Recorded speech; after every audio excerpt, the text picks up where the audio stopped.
Nagsimula ang palabas kay Ava na biglang nagising sa kalagitnaan ng gabi matapos maalala ang pagkamatay ng kanyang ama 12 taon na ang nakararaan.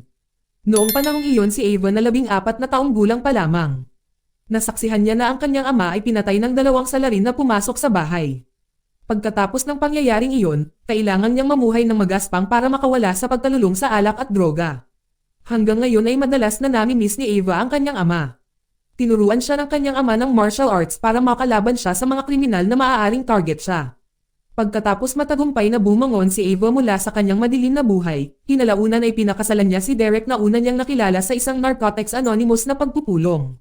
Si Derek ay mula sa isang mayamang pamilya. Ang kanyang ama na si Robert, na nagdududa kay Ava, dahil wala silang masyadong alam tungkol sa kanyang nakaraan. Gayunpaman direktang ipinagtanggol ni Derek si Ava at nakumbinsi ang kanyang ama na si Ava ay isang mabuting babae. Hanggang sa wakas ay pinakasalan ni Derek si Ava sa Arlington. Sa ibang pagkakataon ay pumunta sila sa kanilang honeymoon sa isang Caribbean island, kung saan ang pamilya ni Derek ay may summer home doon. Pagdating sa bahay ng pamilya ni Derek sa beach, pareho silang nakakita ng isang hilera ng mga larawan ni Derek sa edad na 3 kasama ang kanyang ina. Sa kanilang honeymoon sina Ava at Derek ay naging masaya sa pamamagitan ng pagsasagawa ng iba't ibang aktibidad sa paligid ng isla. Mula sa pangingisda, sa water sports, hanggang sa island tour. Kinabukasan pumunta sila sa isang restaurant kung saan nakilala nila si Manny na nagtatrabaho bilang isang tour guide para sa mga turista. Sa oras na iyon ay inanyayahan ni Manny si Ava at Derek na sumakay sa elevator 1 milya ang haba na zipline mula sa mga burol ng isla, na pinamamahalaan ng kaibigan ni Manny. Tinanggap ni Ava at Derek ang alok. Noong gabing iyon, dinala rin ni Manny ang mag-asawa sa isang nightclub sa isla upang magsaya. Habang sila ay sumasayaw at nag-e-enjoy sa musika, si Big Biz ang gangster leader sa lugar na nagpakita ng interes kay Ava at sinubukan siyang ligawan. Nang mapagtanto ito sinubukan siyang pigilan ni Derek, sa kasamaang palad ay hindi pinansin ni Big Biz si Derek. Iginiit niya ang pagsasayaw kasama si Ava na humantong sa isang konfrontasyon. Sinubukan ni Manny na makialam ngunit ang kanyang mga pagsisikap ay tila walang saysay. Dahil nagalit si Big Biz at nauwi sa paghagupit kay Derek. Dahil sa pangyayaring ito, napilitang gamitin ni Ava ang kakayahan sa pagtatanggol sa sarili na itinuro sa kanya ng kanyang ama. Sa pagkakataong iyon si Derek at si Manny ay nagulat sa mga ikinilos ni Ava. Kinaumagahan nakita ni Manny sina Derek at Ava sa kanilang bahay at ipinaalam sa kanila na darating si Big Biz at ang kanyang mga alipores para maghiganti sa nangyari noong nakaraang gabi. Si Derek at Ava ay nagulat sa balita hanggang sa tumawa si Manny at umamin na nagbibiro lang siya. Dahil dumating siya noong umagang iyon para dalhin sila sa lokasyon ng zipline sa gubat. Pagdating sa lokasyon si Ava na may takot sa taas ay nag-aalangan na sumakay. Ngunit pagkatapos si Derek at si Manny ay nagpatatag sa kanya. Sa wakas ay nakakuha siya ng lakas ng loob na subukan ito. Nang hindi inaasahan nakita ni Ava na hindi ganoon katakot ang pag-zipline kaya niyaya sila ni Manny na pumunta sa isang lugar na challenging para sa zipline. Para marating ang lokasyon na kailangan nilang maglakbay ng 1 milya. Pero parang excited pa rin silang dalawa na magpatuloy. Pagdating nila, si Derek ang unang sumakay, pero bago pa man siya makarating sa final point ay biglang naputol ang rope support ni Derek, dahilan para mabitin siya sa zipline cable. Nagpanik si Ava nang makitang nasa panganib ang kanyang asawa, habang si Manny ay sinubukang iligtas si Derek. Sa kasamaang palad ang limitadong kagamitan sa pagsagip ay napigilan ni Manny na iligtas si Derek. Kalaunan ay nahulog siya mula sa taas patungo sa kagubatan. Nang walang pag-aalinlangan na tumakbo si Ava sa kagubatan upang hanapin ang kanyang asawa. Laking gulat niya nang makitang walang malay si Derek na may bali ang paa. Bukod pa rito ay napagtanto niya rin na nawala ang dalang pera ni Derek, na nagparamdam sa kanya na may mali sa aksidente ni Derek. Sa kabilang banda ay agad na tumawag si Manny ng ambulansya upang ma-rescue si Derek. Nang sasamahan ni Ava ang kanyang asawa sa hospital ay pinagbawalan siya ng mga tauhan na nagngangalang Omar na pumasok sa ambulansya. Binanggit niya ang mga medikal na pamamaraan sa lugar na ibinigay lamang ni Omar ang isang business card ng hospital kung saan si Derek ay tatanggap ng paggamot. Walang ibang pagpipilian at nag-aalala tungkol sa kanyang asawa pinili ni Ava na humiram ng motorsiklo para sundan ang ambulansya mula sa likuran. Sa kalagitnaan ng paglalakbay na aksidente si Ava na naantala ang kanyang pagdating sa hospital. Pagdating niya sa hospital si Ava ay nagtanong tungkol sa kanyang asawa na si Derek. Ngunit ipinaalam sa kanya ng receptionist ng ospital na wala silang Derek na pasyente. Dahil doon sinubukan ni Ava na hanapin ang kinaroroonan ng kanyang asawa sa ibang ospital. Nalaman niya na walang hospital na tumanggap ng pasyente na may pangalang Derek. Dahil dito nagsumbong si Ava sa pulisya upang maimbestigahan kaagad ng mga awtoridad ang kinaroroonan ng kanyang asawa.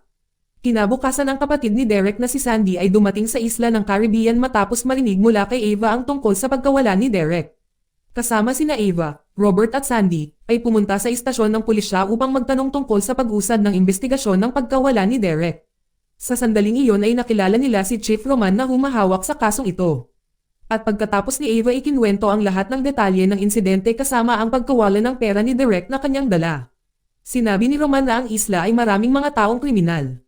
Kaya karaniwan sa mga kriminal ay kumikidnap ng mga mayayamang turista tulad ni Derek para makakuha ng mas maraming pera. Hindi nagtagal pumunta sila sa zipline location kung saan naaksidente si Derek. Mula sa testimonya ng isang empleyado na inusisa ni Roman, inamin nilang wala sila sa lokasyon nang mangyari ang aksidente na ikinagalit ni Ava ng husto. Hanggang sa tangkain niya na salakayin ang empleyado na nagsinungaling. Agad na pinigilan ni Roman si Ava at pagbalik nila sa police station ay pinakita niya ang video ng away ni Ava sa nightclub noong isang gabi. At sinabing nasangkot siya sa pinakadelikadong gang sa lugar at baka kinidnap ng gang si Derek. Ilang sandali ay sinimulan ni Ava na ipamahagi ang larawan ni Derek. Ngunit ang kanyang pagsisikap ay nawalan ng saysay. Dahil walang umamin na nakakita kay Derek. Samantala si Robert na kalaunan ay nalaman na si Ava ang dahilan ng pagkawala ni Derek ay nagtanong sa kanya. Dahil dito nalungkot si Ava dahil sinisisi siya sa pagkawala ng kanyang asawa na si Derek. Dahil dito nagpasya si Ava na mag-imbestiga ng mag-isa.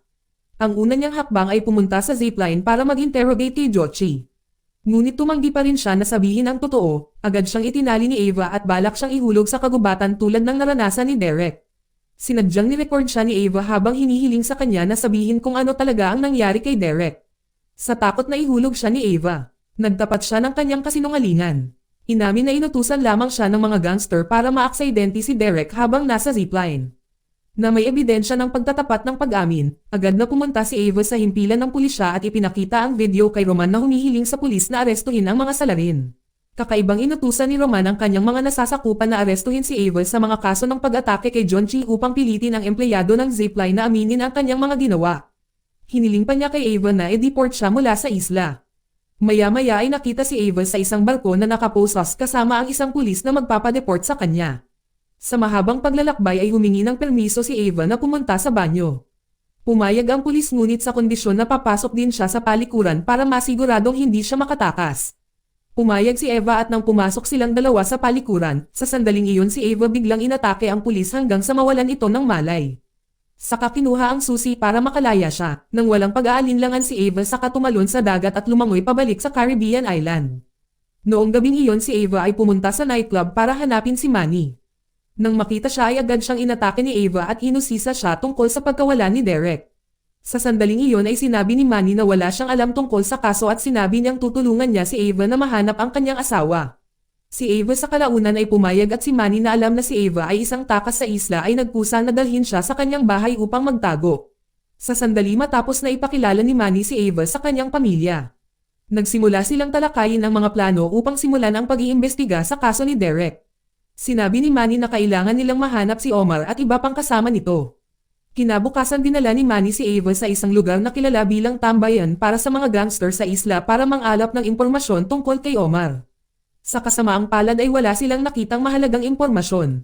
Hanggang sa aksidenteng nakita ni Ava ang isang flyer na may parehong simbolo ng tato sa kamay ng isang ambulance driver. Agad nilang tiningnan ang logo na lumabas na ang logo ay isang cockfighting venue. Kaya dali-dali silang pumunta sa cockfighting location. Pagdating ni Manny ay sinabihan si Ava na manatili sa sasakyan habang siya ay pumasok. Para hanapin ang kinaroroonan ng ambulance driver na naghatid kay Derek. Sa kabilang banda nakita ni Ava ang driver na umalis sa cockfighting venue at sumakay sa isang kotse kasama ang isang babae. Pagkatapos noon ay palihim silang sinundan ni Ava hanggang sa sinalakay niya ang driver sa isang bakanteng gusali at nagbanta na papatayin siya kapag hindi niya isiniwalat ang nangyari kay Derek. Matapos sabihin ng driver ang alam niya, pinagpatuloy ni Ava ang pananakit hanggang sa mawalan siya ng malay. Pagkatapos ay ginamit niya ang kanyang telepono para tawagan si Omar na pumunta sa lokasyon. Ilang sandali matapos mag-alala si Omar tungkol sa kanyang kasamahan ay sumugod sa lokasyon upang salubungin si Ava. Matapos makipagdebate ng ilang sandali, dahil sa galit ni Ava sa kanya ay inihagi si Omar sa lupa bago siya pinatay. Dahil sa mga aksyon ni Ava, nahuli siya muli ng mga pulis at isinasaalang-alang ang dahilan ng kaguluhan sa isla. Pagkatapos ay isinakay siya sa kotse ng pulis, sa una ay iniisip na dadalhin siya nito sa istasyon ng pulisya. Ngunit sa kalagitnaan ng paglalakbay ay napagtanto niya na dinadala siya ng pulis sa kagubatan upang patayin. Nang bumaba ang mga pulis sa kotse at nag-okay para kay Ava. Tahimik si Ava at nagawang kumawala sa kanyang mga poses at pagkatapos ay tinapos ang mga pulis. Maya-maya ay nagulat si Roman sa isang tawag mula kay Ava na humihiling sa kanya na pumasok sa silid ng kanyang anak na babae. Pagpasok sa silid ay nabigla si Roman nang makita si Ava doon at nakatutok ang baril sa kanya. Nang napagtantong na corner siya sa wakas ay ipinagtapat ni Roman na namatay si Derek sa operating room noong araw ng aksidente. Inamin ni Roman na kailangan niyang pagtakpan ang kaso dahil may utang siya kay Elbar, ang doktor na namamahala sa operasyon ni Derek, na nagligtas sa buhay ng kanyang anak noong nakaraan. Matapos sabihin ang lahat, nararamdaman ni Roman na nagkasala siya kay Ava at si Derek. Lihim na nagpa siya na gawin ang hindi maiisip at mag-iwan ng mga madugong bakas ng paa sa sahig. Pagkatapos na bumalik si Ava sa bahay ni Manny habang umiiyak, dahil kailangan niyang tanggapin ang katotohanang namatay na si Derek. Kinabukasan nagpas siya si Ava na pumunta sa hospital para sa kanyang paghihiganti. Kung saan ay hinatake niya ang receptionist ng hospital na nagsinungaling sa kanya noon. Bago mabilis sinakaw ni Ava ang kanyang biktima hanggang sa mamatay. Bago siya isinakay sa trunk ng kanyang sasakyan at kinuha ang ID card ng receptionist. Gamit ang ID card pumasok si Ava sa silid ni Elbar at binalot ang mukha nito gamit ang isang plastic bag. Habang tinanong siya tungkol sa nangyari sa katawan ni Derek. Sinabi ni Elbar na tingnan niya ang surveillance camera footage na nagpapakita ng isang gangster na nagngangalang Silvio kasama si Derek na buhay pa at nasa wheelchair. Dinala nila si Derek sa operating room, kaya nagbalat kayo si Ava bilang nurse para makapasok sa operating room para iligtas si Derek. Matapos matagumpay na makapasok sa operating room, nalaman na lamang ni Ava na kukunin ng hospital ang spinal marrow ni Derek para sa paggamot sa cancer na matagal nang dinaranas ni Silvio. Bago ang operasyon si Ava ay itinutok ang baril sa lahat ng tao sa silid at upang iligtas si Derek. Ang mga alipores ni Silvio na agad silang hinabol nang sinubukan nilang lumabas ng hospital. Sina Ava at Derek nang makalabas sa emergency exit. Si Silvio at ang kanyang mga alipores ay lumilitaw na pinalibutan sila. Kaya sinadya ni Ava na i-hostage si Silvio at inutusan ang gangster na hayaan silang makalabas ng hospital. Sa pagkakataong iyon ay nagbanta si Silvio na maghihiganti kay Ava at tumalon siya palabas ng sasakyan. Sa gabay ni Manny sa pamamagitan ng mga text message na nagawa ni Ava na iwasan ang mga kalaban at nakipagkita kay Manny. Ilang sandali lang ay lumitaw si Silvio na nakarating sa baryo at tinanong ang mga residente tungkol kay Ava.